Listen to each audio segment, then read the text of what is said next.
Hi, this is Dr. Roy Steinbock from Mindful Pediatrics. I'm a board-certified pediatrician who's been integrating Western and holistic medicine for the last 15 years in my practice. In today's episode of House Calls with Dr. Roy, Quick Tips from Our House to Yours, I'll be going over part 2 of our 3-part flu series. In this episode, I'll be diving deep into the flu vaccine, the flu shot, and I'll be helping you get the information you need to decide whether the flu shot is something that's right for you and your children. Okay, let's get started. So what do we really need to know about the flu shot? Both the American Academy of Pediatrics and the CDC recommend that everybody, people of all ages, get the flu shot every single year. And though I certainly understand their statement and their position, and I certainly believe that most healthy people could withstand getting the flu shot annually, I just question whether that's something that's completely necessary. For starters, some formulations of the flu shot actually still have mercury or thimerosal. Now, some are available without it, but I certainly wouldn't want even a small dose of mercury every single year. And how many times do we actually really get the flu over our lifetime? In my experience, it's really not all that often. I have 3 young children at home, and I have a very busy pediatric office. And I've had the flu less than a handful of times in my lifetime, and I do not get the flu vaccine every year. A recent study actually supported my hunch and showed that in the people they studied, most people did not get the flu more than 1 to 2 times every 10 years. And I would argue that with proper immune support and the lifestyle interventions that I'm going to teach you in part 3 of our flu series, you could probably decrease that number significantly. So with that in mind, I'm not sure that I'm really signing up to get the flu shot 80 or more times in my lifetime. That being said, the flu shot does save millions of lives every year. So how do we decide whether the flu shot is right for you and your children? I always take a personalized approach. So let's first review who's really at risk for complications from the flu itself. Okay, we know that elderly, right? So people over the age of 65 really comprise the large majority of hospitalization and deaths annually. Also young children, children under the age of 3, they're at increased risk as well. We also know that it's probably wise to vaccinate people who are going to be taking care of very young children under the age of 6 months, or the elderly, or people who have chronic illness. We call that cocooning. So you really want to vaccinate the people who will be caring for the people who are at highest at risk as well. We also know people with chronic illness, particularly respiratory and cardiovascular disease, so heart disease or asthma or COPD, that type of thing. People who travel a lot are increased exposure, and people who work in a daycare or childcare facility, people who work in healthcare facilities. Also pregnant women. So pregnant women actually have a significantly higher rate of complications and even death. That being said, biologically, this is a really, really delicate time for both the mother and for the fetus or infant. So it's much harder to decide whether all pregnant women should get vaccinated. Let me give you a personal example of what we did in our family. So my wife Debbie has actually never gotten the flu shot. In general, she's actually relatively low risk, and she also has a history of multiple autoimmune conditions, and we've never really wanted to stimulate her immune system in that way. So when she got pregnant with our youngest, we actually decided to make the lifestyle interventions that I'll be teaching you later, as opposed to giving her the flu vaccine. Now, because I'm much higher at risk, because I do get coughed on every single day, I did decide to get the flu shot myself while she was pregnant, and also while my youngest was less than 3 years old.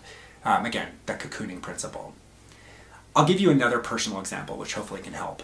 So I have 3 kids, 2 kids from a previous marriage who live with us half-time and 1 child that lives with us full-time. And you can tell that that's probably 2 very different situations. My 2 older kids actually travel quite a bit with their mom, and they're also involved in a lot of after-school and extracurricular activities, which really do increase the risk of exposure to the flu. So at this time, we've kind of come together and we've all decided that, maybe it makes a lot of sense for them to get the flu shot annually for now. My youngest daughter lives with us full-time, and we really tend to live a lifestyle that really decreases our exposure to flu. And yes, she was in daycare when she was little, and yes, she is in kindergarten now, and yes, we actually even do travel a little bit, but we really focus so much on prevention and health-promoting practices that we feel comfortable not vaccinating her. Okay, so hopefully that helps. I really like to give these examples because I think they really highlight how even within the same family, sometimes the decision to vaccinate a child or a person in that family can vary quite a bit. Okay, so the last segment of this flu video number 2 is going to be really common questions that I get asked about the flu shot itself. So let's get started with that. So number one, and by far the most common question I get is, can you actually get the flu from the flu vaccine itself? And almost everybody I've heard has told me a story where they got the flu shot and they got really sick thinking they got the flu. So the truth is the current flu vaccine that's available is actually a dead virus. So you can't get infected by something that's dead. But because our immune system is really what causes the large majority of our symptoms from chemicals and inflammation that it produces, you actually can get flu-like illness. And even the package insert for the influenza vaccine actually states as a side effect that flu-like illness is a side effect. Now, fortunately, the symptoms generally are not quite as severe and don't last quite as long as regular flu, but you really can experience flu-like symptoms. Okay, so question number two. Why do we need to get the flu shot annually? And so the main reason why we need to get the flu shot annually is actually the flu virus is really crafty. It actually mutates or changes a little bit every year, and some years really dramatically. And these changes can actually sometimes confuse our immune system and actually make the virus look like a completely new virus.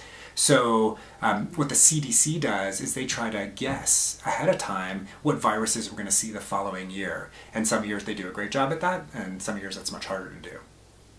Okay, and then question number three is, if you get the flu, is it effective to get the flu vaccine at that time? Would that help you if you get the flu vaccine after you've already been exposed or are sick with the flu?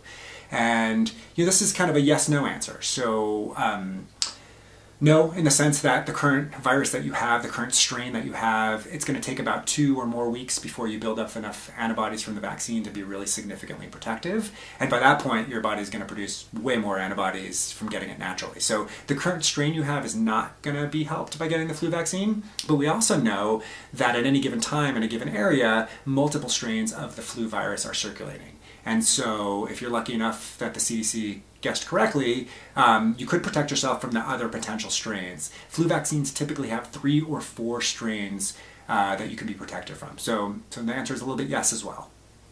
And then finally, how effective is the flu vaccine? As I mentioned, the CDC tries to guess annually what strains they're going to see. And that, you can imagine, is probably a pretty difficult job. So they're looking worldwide and seeing what strains are circulating, and based on that, guesstimating what we're going to see here in the United States. And so the statistics are all over the place. We see as little as 20% effective to as high as 70, 80, 90% effective, depending on what you read.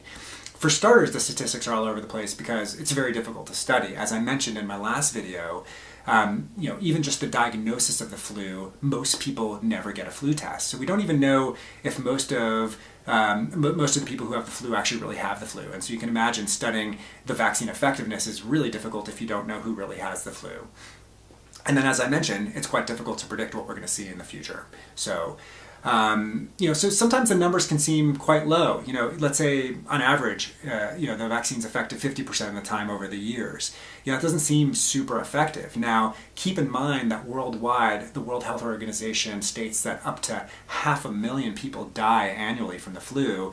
Think if you can save 250,000 people, that's a really significant life savings. So, even 50% effective could be worth it if you look at those statistics.